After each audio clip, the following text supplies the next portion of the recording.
Although we couldn't get Greg Flugar on the show on Monday, Greg did do a show recently about him confirming communication between the Big Ten and Utah. Our guy Greg lit a fuse on this Utah to the Big Ten chatter that could be going on. And it's not just some vague whisper, it's backed up and a lot of the stuff that we've been talking about here on this channel before. And Greg knows his stuff. Greg does a great job. And now, as Greg said, nothing's done, nothing's imminent. This doesn't mean that they are for sure coming to the Big Ten yet at this point. Greg wants to make sure everybody knows that, but the dots are connecting in a very interesting way. Utah is doing just fine in the Big 12, but by the sounds of it, they might just be engineering their escape to the Big Ten, and it is all on the backs of their $500 million, yes, $500 million private equity deal with Otro Capital. So this isn't some NIL booster trying to buy their ticket into the Big Ten or anything like that. You know, we kind of saw that with Sacramento State, North Dakota State. Money is involved, but it's not that exact situation. It's much more complicated than that. And if all goes right for them, it's a calculated power move that could set up Utah for the future very well. You see, back in December, Utah's board greenlit this partnership, spinning off their commercial ops into what they're calling Utah Brands and Entertainment LLC. Otro Capital comes in as a minority player, pumping in cash, while the Utes keep control over the football field, the locker room, and the whole shebang. Their money is up to $500 million over 5 to 7 years, funneled into paying off their debt, creating an NIL war chest, facility upgrades, and the professionalization that comes with all of that. But like Greg said, this isn't about putting waterfalls in the athletic building or anything like that. No Clemson slides or anything. It's a much bigger goal of trying to buy their way into the Big Ten, not just with an outright payment of like, here's $50 million to get us in the Big Ten, but specific program improvements to make them more attractive to the Big Ten. And if you recall, this closely resembles the Big Ten's own flirtation with Big Ten Enterprises. Similar structure to the spinoff media deal rights, sponsorship, and licensing for a for-profit entity. In that deal, UC Investments, right, the thing that everybody loved that we talked about so much, was the minority stakeholder and had no say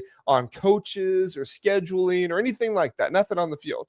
Utah's doing it solo, not the exact same way, not with UC Investments. Like I said, this is with Outro Capital, but it's a proof of concept the league's been craving to see. You see, the Big Ten's $2.4 billion private capital push hit snags from Michigan and USC. But if the Big Ten can show them this works, they might be more inclined to try it. Utah didn't have those issues before because they're obviously the only ones that are in it. And if they all agree, they make it happen. They had unanimous board approval, zero fan, well, not super big fan riots, green lights from the NCAA, and even Big 12 Commissioner Brett Yormark was on board. It's a risk for them, but not everyone else all at once. If this goes well, Utah is going to make themselves a very attractive candidate and not a drag like some people might see them as now. Now, this is a good report. Now, this is good reporting by Greg because the numbers do not lie in this situation. The $500 million will be used to supercharge their revenue streams in a post-revenue sharing world where NIL is eating everything up. Utah's athletic department turned a $4.69 million profit last fiscal year, but with the arms race heating up, they're not waiting for scraps. And then when you flip the map, Salt Lake City's the 28th largest media market, clocking 1.16 million TV households this season. That's bigger than places like Columbus, Milwaukee, or Harrisburg. Columbus 35th, I believe it is. Markets that are already in the Big Ten fold. And at this point, it's exploding. Young families, disposable income, no NFL team to steal the spotlight away, which I think is a pretty big selling point here.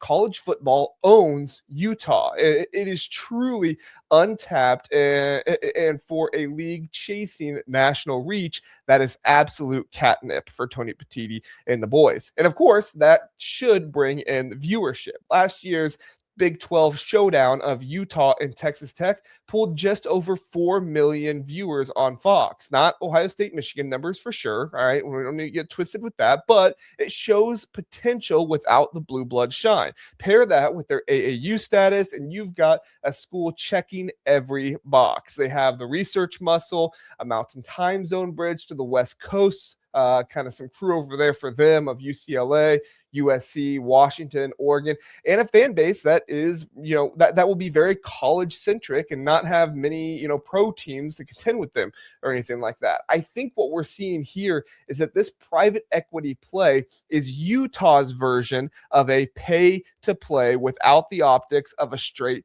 buy-in. They're modeling their ops after the pros, jersey patches, which I know everybody loves, premium experiences, data-driven sponsorships, all that stuff, because the Big Ten is already there as well. Now, I'm not saying I like it, okay?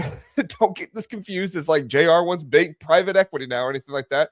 But I am just telling you, if this goes well and it doesn't diminish the sport, the school, the brand, we will need to wait and see what happens. But it could be Utah's ticket to get into the Big Ten. Fortunately, it sounds like the Big Ten is in wait and see mode at this point too. It's aggressive, but it's the type of thing programs need to do in order to avoid getting left in the dust. And Greg's absolutely right when he talked about motivation's the new currency. Schools like SMU shelled out over $200 million in effective buyouts and concessions to crash the ACC party back in 2024. Memphis dangled similar cash to the Big 12, but they weren't able to get in. And we just saw North Dakota State and Sacramento State pay to get into the pay to get out of the FCS into conferences, albeit at a much cheaper cost, but still paid big money to get there. But Utah to the Big Ten would be like those situations on steroids. But it's not a dollar amount. It's an experience. It's a proof of concept. The real value for the Big Ten is not so much a dollar amount, because the Big Ten already has all the dollars. They have all the dollars they could want, they could need. They're fine with their money. It's someone risking themselves to show they have the knowledge, they have the ability to not just be another media market, but to be a contributor to the conference, which is more valuable today than it was years ago. They're ahead of the curve. Georgia Tech and Virginia, they're still talking, according to, some people out there that are talking about this stuff. I think Greg even mentioned those two. There's some Duke whispers and stuff like that, but Utah is executing at this point, and Utah would add to the competitiveness to the conference as well. Utah's national title odds sit at plus 8,000 on FanDuel right now, which is higher than teams like Washington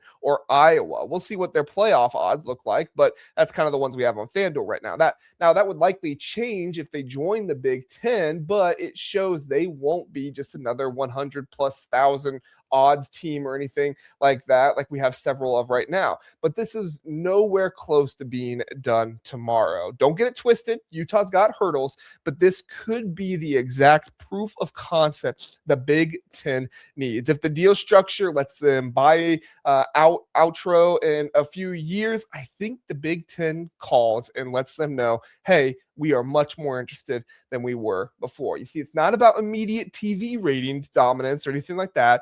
It's about becoming indispensable. Adding them gives the league a footprint from the Midwest to the Rockies, untapped ad dollars, and a program that punches above its weight for decades. Kyle Whittingham built a machine there, and he's in Big Ten now, so obviously, but we'll see what they look like now without him and see how they go. I don't think performance is going to be a huge deal, but it should be an indicator of what might be going on behind the scenes. They need to stay relevant so the haves don't see them as just another one of the have-nots. So is this Utah's master stroke to crack the vault and, or just, savvy Big 12 survival at this point? Drop your takes in the comments below. Would love to hear your takes on Utah and what everything going on there. Does the market size matter? Does all this matter? Let's hear it.